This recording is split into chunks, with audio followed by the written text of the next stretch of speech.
Well, some business stories now. Nigeria's inflation surges up to 21.07% in the month of October from 20.77% in the previous month. That's according to the latest report from the National Bureau of Statistics. According to the NBS, the index report on a month-on-month basis, the headline inflation rate for October rose by 1.24%. This was 0.11% lower than the rate recorded in September 2022. This means that in the period under review, the general price level for the headline inflation rate on the month-on-month basis declined by 0.11%.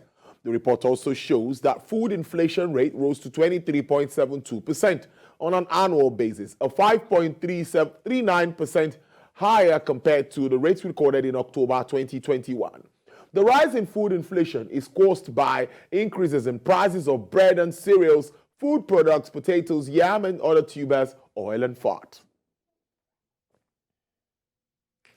Airline Operators of Nigeria has obtained a federal high court injunction restraining the federal government from executing the national carrier agreement signed with Ethiopia Airlines. According to the report, domestic airlines protested against the selection of Ethiopia Airlines as Nigeria's strategic partner for the operation of the national carrier, Nigerian Air.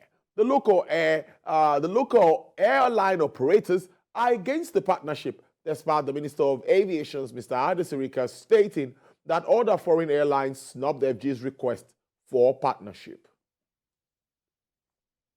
Meanwhile, as the Naira continues to gain stability in the foreign exchange market, economic analysts have urged the CBN to maintain its monetary policies aimed at controlling the volatility in the foreign exchange market. Managing Director, Chief Business Officer of Optimus by Afri Invest, Mr. Ayodeji Ebo, who had a chat with us on Business Nigeria, 6 more efforts in boosting the country's crude oil quota to shore up the nation's external reserves. See them moving in successive days with significant numbers. You would see that there's always a break. So in my mind, when it was approaching 900, it was expected that we should see a breather, which was what we saw. But by and large, looking at it technically, so I believe that what we are seeing is just as a result of the continued rationing of the dollar by the CBN, and it's beyond even the CBN. The CBN has a limit to how much of a defense they can do because of the huge oil theft that is going on in the country. That has reduced the supply of dollars to the CBN, and as a result, the support that they also give in terms of supply will also be impacted. Ayodeji Ebo there on the forex situation in the country. Now, outside our shores, Asian stocks drops and the dollar gained today after a blast in Poland that Ukraine and Polish authorities said was caused by a Russian-made missile. Worries over a potential ratcheting up of geopolitical tensions spurred a drop of 1% in MSCI's broadest index of Asian Pacific shares outside of Japan. Australian shares fell 0.4%, while Japan's Nikkei stock index dropped 0.1%.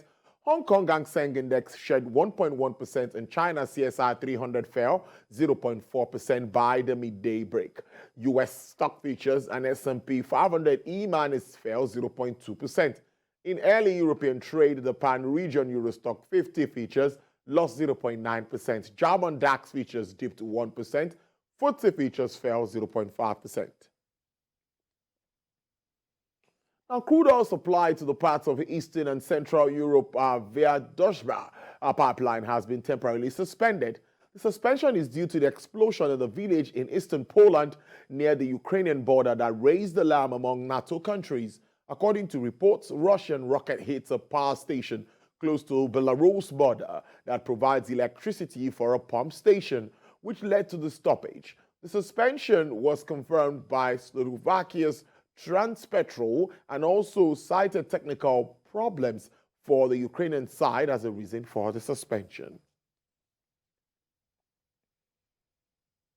Global banking giants is starting a 12-week digital dollar pilot with the Federal Reserve's Bank of New York. The project, called the Regulated Liability Network, will be conducted in a test environment with the use of stimulated data, which will test how banks use their digital dollar tokens in a common database can help speed up payments.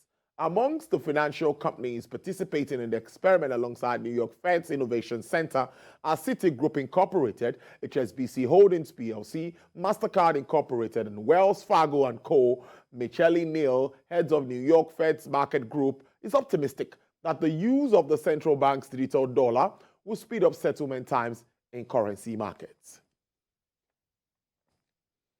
Crude oil prices slid today as COVID-19 cases in China continue to climb, sparkling worries of lower field demand in the world's top crude importer that outweighed concerns about the escalation of geopolitical tensions and tighter oil supply. U.S. West Texas Intermediate crude remains in the red zone, selling at $86.53 per barrel.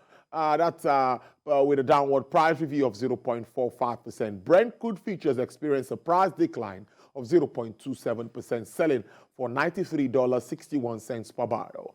Bonny Light also in the red zone, selling at $93.14 with a downward price margin of 1.64%. And for the OPEC basket, crude oil dealers offer $94.42 with a downward price review of 0.45%. But that's business at this hour.